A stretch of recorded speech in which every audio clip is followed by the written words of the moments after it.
Bonjour. Alors, nouvelle vidéo concernant la barrière alvéolo-capillaire. Donc, on a vu l'anatomie de l'appareil respiratoire, les voies de conduction, la zone pulmonaire, la circulation sanguine, cœur-poumon qu'on appelle donc circulation pulmonaire, et puis circulation générale, cœur et l'ensemble des restes, l'ensemble du reste des organes. On va se concentrer sur la circulation pulmonaire qui a pour but l'hématose, c'est-à-dire l'enrichissement du sang en oxygène. On a vu les voies de conduction avec l'histologie de la trachée bronche-bronchiole, donc conduction et transition vers une zone d'échange. On ne va pas revenir sur le cartilage, sur les muscles circulaires. Bon, on en a parlé, on en reparlera peut-être sur Discord. Maintenant, on va vraiment se concentrer sur cette région ici qui est la zone d'échange pulmonaire. Donc, on appelle la barrière alvéolo-capillaire. On voit que toutes les alvéoles sont entourées de réseaux capillaires. Le sang, le schéma n'est pas super parce que le sang arrive par l'artère pulmonaire et l'artère pulmonaire c'est plutôt du sang bleu et repartira par une vénule et ce seront des veines pulmonaires. Donc vous voyez même sur un schéma comme ça, qui vient du Larousse en plus, il y a petite erreur. Donc le sang arrivera bien cette fois-ci par le vaisseau bleu ici, artériole pulmonaire, puis il y a un échange, enrichissement du sang en O2 et on le met de couleur conventionnelle en rouge et il quittera cette zone par les veines pulmonaires. Le cours fait appel à des petites vidéos. Alors sur la vidéo YouTube, vous allez juste voir ça avec un discours qui ne présente pas d'intérêt, c'est vraiment pour bien visualiser. L'air arrive ici dans la bronchiole et au bout des bronchioles, vous avez des sacs alvéolaires. Il faut bien comprendre que les capillaires entourent chaque alvéole. Le sang arrive par artère pulmonaire, artériole pulmonaire, capillaire. Il se charge en O2 et quitte cette zone vénule pulmonaire, veine pulmonaire et ça revient dans l'oreillette gauche du cœur. Si on regarde la vidéo canopée cette fois-ci, elle est bien intéressante. À 40 secondes, c'est ce que l'on voit ici. On voit, on voit les alvéoles, on voit très bien les alvéoles entourées de capillaires sanguins. Et le sang circule bien. Je fais une petite pause. Le sang, alors, le sang, je rappelle, c'est un liquide composé de cellules, des globules rouges, des globules blancs, et qui baigne dans un liquide, le plasma. On va représenter que les globules rouges parce que c'est la forme de transport des gaz respiratoires qui nous intéresse. Ici, on est dans l'intérieur de l'alvéole dans lequel il y a de l'air. Je précise ça bien fortement aujourd'hui parce que ça va beaucoup nous servir pour comment s'effectuent les échanges. Là, on voit comment est organisée la zone d'échange et après, on verra comment s'effectuent les échanges. La zone d'échange, c'est cette zone ici que j'entoure avec la paroi de l'alvéole. On va voir quelle est la nature des cellules. La paroi du capillaire sanguin. On va voir la nature des cellules également. Et les gaz vont se déplacer. De l'O2, je pense, là, va aller. Non, c'est du CO2 qui est expiré. Là, de l'O2 va aller dans les globules rouges.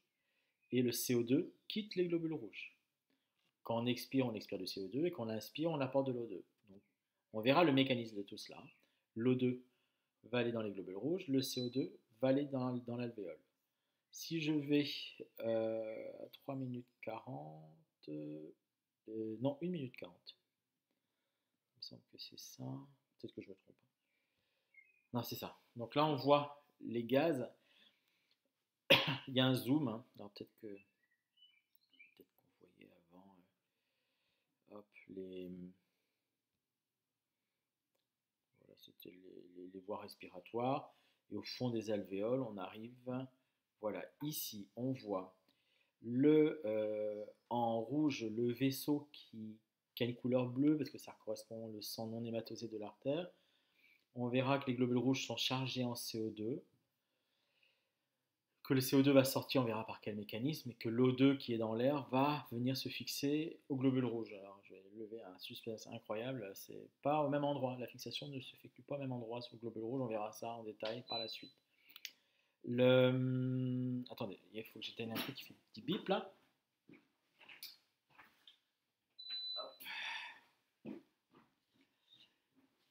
Alors, ce qui m'intéresse aujourd'hui, c'est que vous localisiez donc cette zone-là qu'on appelle la barrière alvéolo-capillaire. L'alvéole est au-dessus, avec de l'air. Le capillaire, c'est un vaisseau très fin avec une seule couche de cellules. Et l'ensemble de ces, on va dire, de cette couche violette et blanche forme la barrière alvéolo-capillaire. Donc c'est le lieu de l'échange. C'est ça que je veux que vous reteniez. Le mécanisme de l'échange, c'est une histoire de différence de pression. C'est l'objet de cours à venir. Donc voilà. Et si vous regardez bien la vidéo, c'est les gaz qui se déplacent. C'est pas le sang qui se déplace. Souvent on dit ça. Non, c'est les gaz O2 et CO2 qui se déplacent. Le sang, c'est ce qui circule dans les capillaires. Ça ne bouge pas, ça ne sort pas. Il ne va pas y avoir de sang dans les alvéoles. S'il y a du sang dans les alvéoles, on va à un moment cracher du sang. Ce sont des pathologies pulmonaires comme dans la tuberculose par exemple. Voilà, je pense que c'est bon pour ça. Voilà ce que je voulais mentionner. Donc grande surface, on va venir dans le cours, hein, la vidéo le dit, c'est 100 mètres carrés, la surface d'un terrain de tennis. Alors, cette barrière alvéolo-capillaire, quels sont les éléments? Donc là, on repère le schéma des alvéoles entourées de capillaires.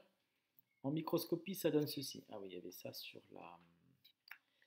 Ici. Hop, hop. Il y avait une photo de microscopie. Bon, je ne peux pas voir plus grand, c'est pas bien grave. Ici en blanc, c'est qu'il y a de l'air, avec bronchiole, cavité alvéolaire, ou canal alvéolaire plutôt, et sac alvéolaire. Et ici, vaisseau sanguin. Donc c'est cette zone d'échange là qui m'intéresse.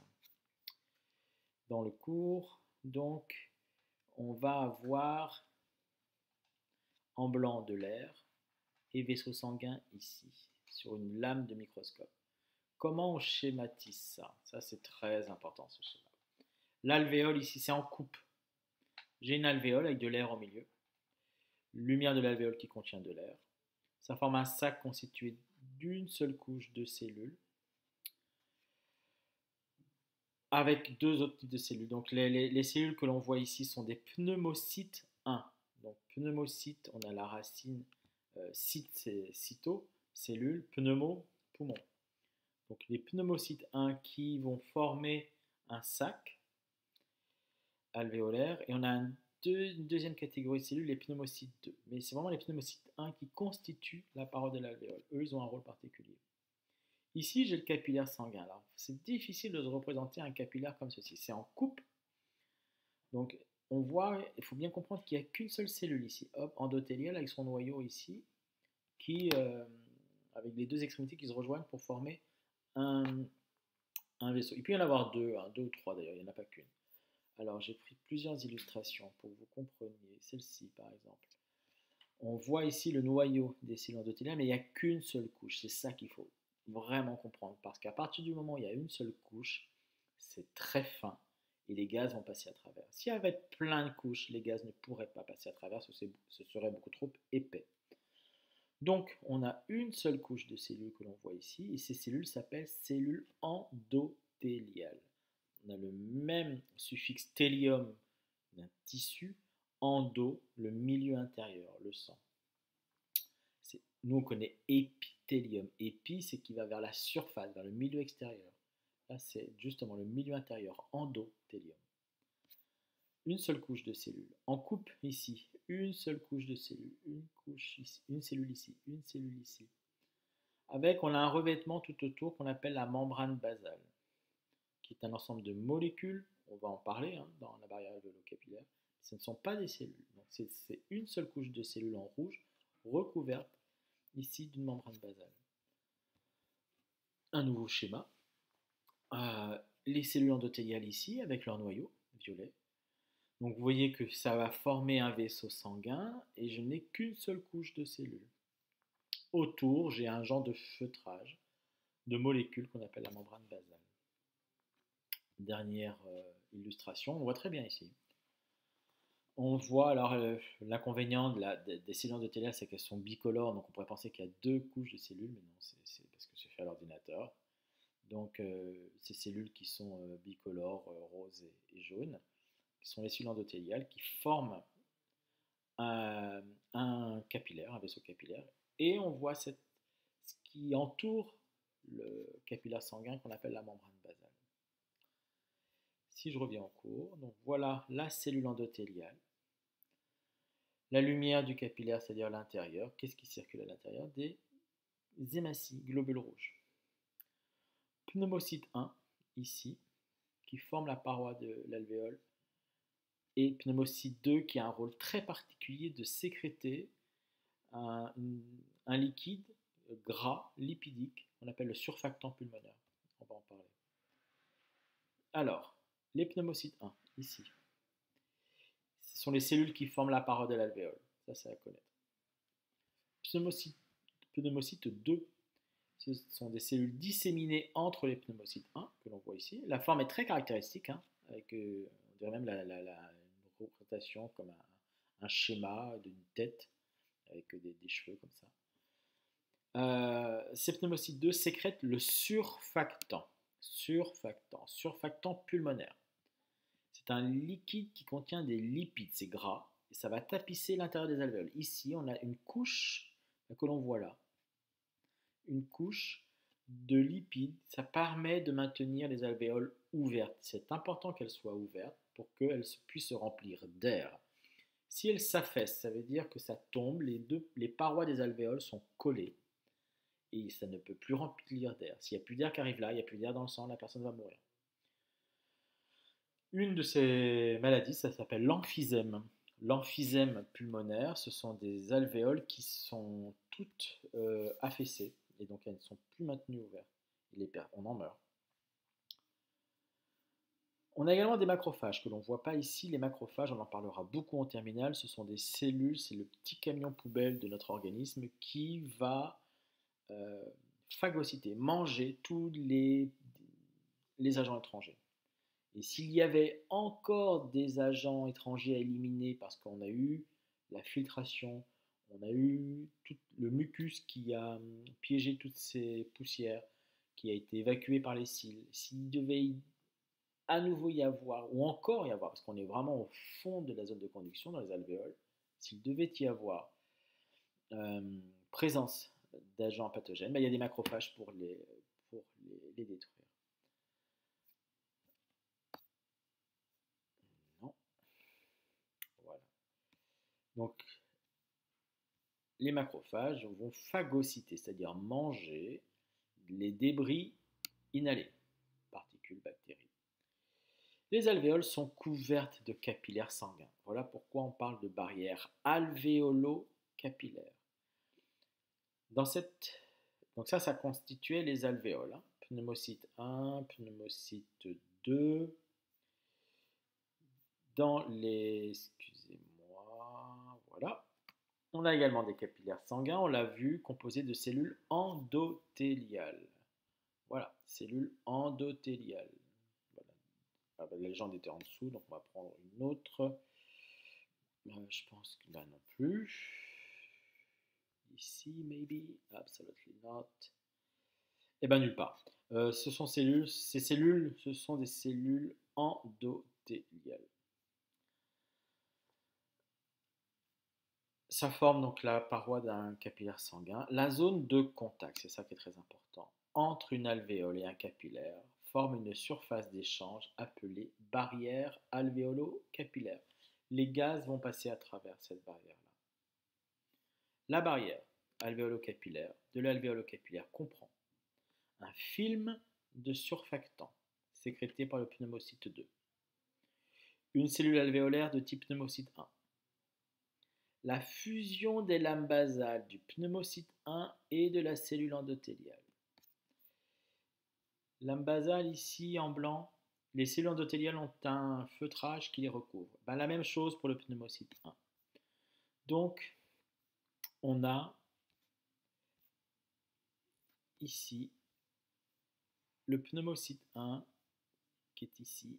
À l'extérieur, il y a une membrane basale, ou une lame basale, on dit les deux.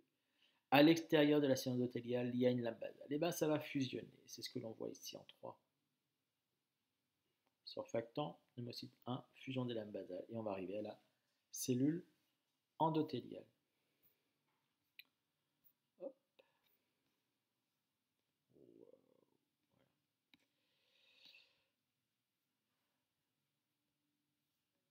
surfactant, pneumocyte 1, fusion des lames basales, du pneumocyte 1 de la cellule endothéliale. Et la cellule endothéliale, dernier élément de la barrière. Donc voilà les 4 éléments de la barrière alvéolo-capillaire. Le surfactant, le pneumocyte 1, la cellule endothéliale, et entre les deux, pneumocyte 1 et cellule endothéliale, et bien la fusion des lames basales. Relation structure-fonction, ce que l'on voit tout le temps. La barrière alvéolo-capillaire, c'est l'unité fonctionnelle respiratoire. Ça veut dire que c'est là que ça se passe.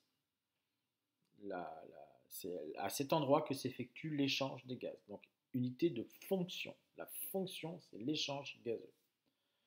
Elle est caractérisée par une très faible épaisseur, une seule couche de cellules endothéliales, une seule couche de pneumocyte 1. Il n'y a pas beaucoup à traverser.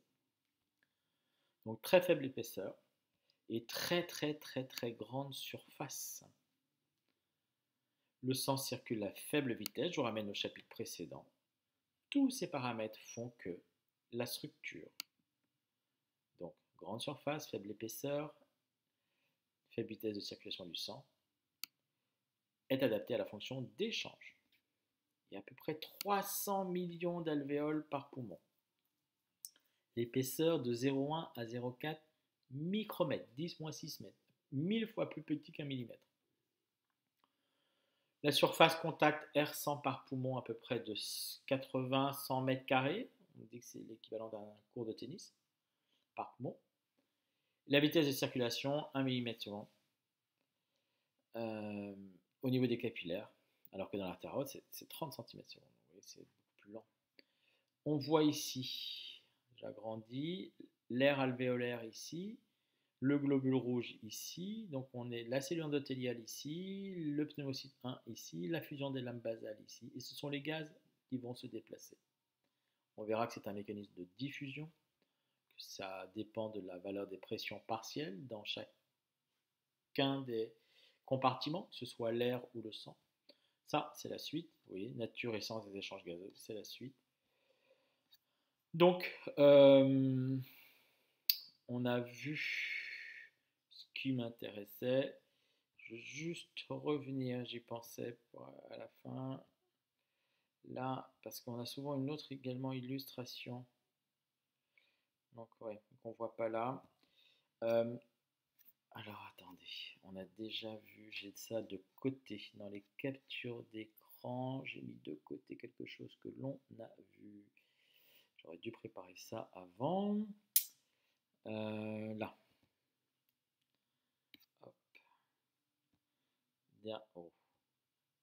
Dernière représentation, elle m'intéresse parce que on voit ici les pneumocytes 1. Pour que vous voyez, je voulais que vous voyez bien que la surface, la paroi de l'alvéole est une seule couche de cellules. J'ai bien une seule couche de cellules. J'ai plusieurs cellules collées les unes aux autres. Comme ici, on voit les cellules endothéliales collées les unes aux autres, mais j'ai qu'une couche. Donc là, ici, j'ai ma barrière. Ici, c'est ici, là où j'entoure les curseurs, on voit peut-être pas très bien. On a le pneumocyte 1. On aurait le surfactant ici. La fusion des lames basales. La cellule endothéliale. C'est ça la barrière alvéolo-capillaire. Et c'est là où s'effectuent les échanges. Ok, c'est bon pour ça. On va mettre ça, c'est joli. Bien. Eh bien, on parle de tout ça sur Discord, mardi, il me semble, et je vous interroge sur sa prochaine vidéo qui viendra, c'est sur la nature et le sens des échanges gazeux, aussi bien au niveau des alvéoles qu'au niveau de toutes les autres cellules. Ça, chaque chose en son temps. Bonne fin de journée.